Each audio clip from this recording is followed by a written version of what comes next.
Hello दोस्तों, देखो ये है आपका physics reference book for class 12, ठीक है ना। और ये है SL. Arora.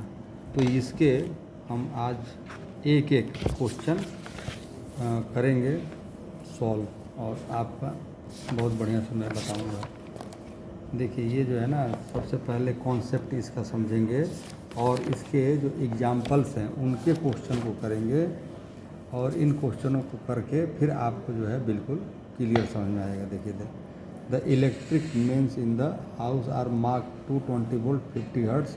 Right down the equation of instantaneous voltage.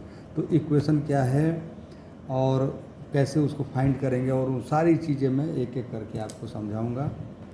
आप मेरे साथ बने रहिए और चैनल को लाइक और सब्सक्राइब करना ना भूलिए।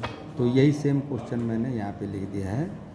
अब देखिए electric mains house in the mark in a house are mark 220 volt. तो देखिए जो आपके घर में वोल्टेज आती है ना एसी, वो होती है 220 वोल्ट और 50 हर्ट्ज। तो सबसे पहले हम इसको ड्रॉ करेंगे, ठीक है ना। मान लो ये ड्रॉ कर दिया, ये 0 है, और ये आपकी जो होती है ना, यही होती है पीक वैल्यू। पीक वैल्यू दोस्तों ये जो है ना, आप इसको ई नोट से दिखाते हैं, ठीक है। और ई आर एम एस जो होती है वो क्या होती है कि ये थोड़ा सा पीक से डाउन होती है। अब ये आर एम एस क्या होता है, ई आर एम एस। देखिए जो आर एम एस का मतलब इफेक्टिव वैल्यू, जो पीक वैल्यू होती है वो इफेक्टिव नहीं होती है। किसी डीसी सोर्स से, मान लो बढ़िया समझिएगा, हर चीज़ समझाऊंगा मैं आपको। मान लो एक बैटरी है आपके पास 12 वोल्ट है, 75 एच की है, ठीक है।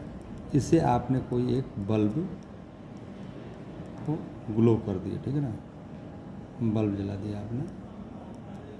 और ये आप तो 12 वोल्ट 75 एच की आपके पास एक बैटरी है, उससे आपने एक बल्ब को जलाया है। तो इसमें जो लाइट, जो इसकी इंटेंसिटी है लाइट की, उतने ही लाइट जलाने के लिए एसी जितना यूज होगा वो होगा इफ़ेक्टिव। एसी वोल्टेज जितना यूज होगा उसी बल्ब को उसी इल्यूमिनेशन के साथ जलाने के लिए वो जो है आपका ई आर एम एस कहलाएगा। और ई आर एम एस बराबर होता है ई आर एम एस, या ई इफेक्टिव भी कई जगह लिखा होगा, ई इफेक्टिव लिखा होगा या ई इफेक्टिव ऐसे लिखा होगा। तो ये होता है ई नॉट अपॉन √2।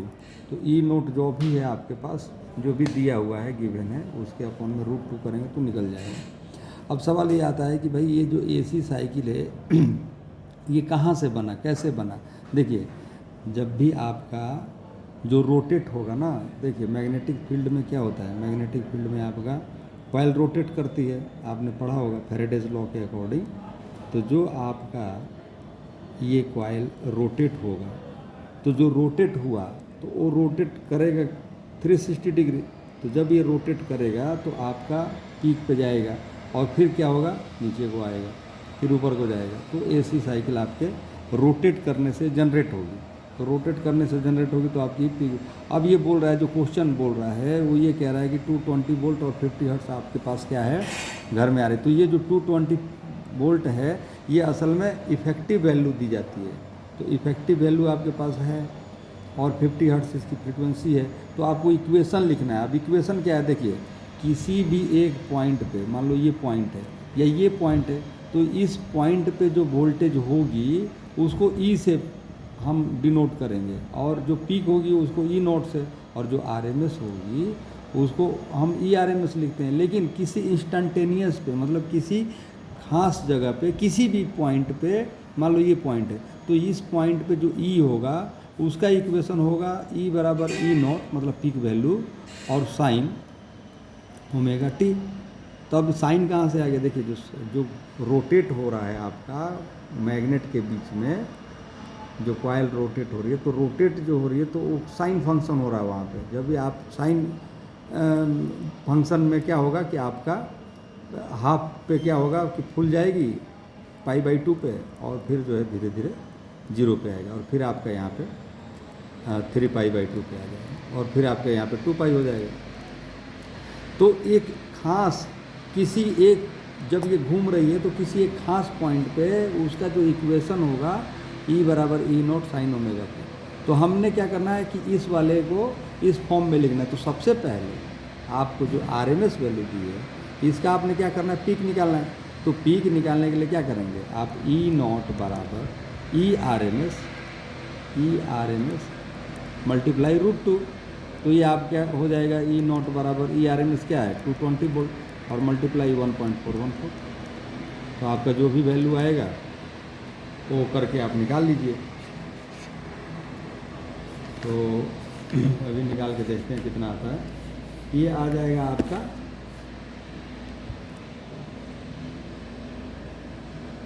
311, ठीक है ना। ये आपका क्या होगा, पीक वैल्यू होगा। 414 से मल्टीप्लाई कर दिया। तो अब आपको क्या निकालना है, आपको निकालना है ओमेगा और T time period. T for time period कितना, एक साइकिल में लगने वाला समय को टी बोलेंगे टाइम पीरियड। तो किसी खास टाइम पे जब ये चला यहाँ से जब चला तो 0 था, तो π/2 टाइम पे क्या हुआ हो, उस टाइम पे जा कर के ये पीक हो गया। ऐसे ही अब आपको क्या निकालना है, ओमेगा निकालना है। तो आपको बहुत बढ़िया से पता है, नहीं पता है तो नोट कर लीजिए। ओमेगा बराबर होगा 2πf। तो आपको क्या करना है, 2 × 3.14 और मल्टीप्लाई फ्रिक्वेंसी आपको 50 हर्ट्ज दिया हुआ है। 50 हर्ट्ज कर दिया। ओमेगा बराबर हो जाएगा 50 2 × 100 हो गया और 100 × 3.14। तो ओमेगा बराबर क्या हो जाएगा 314।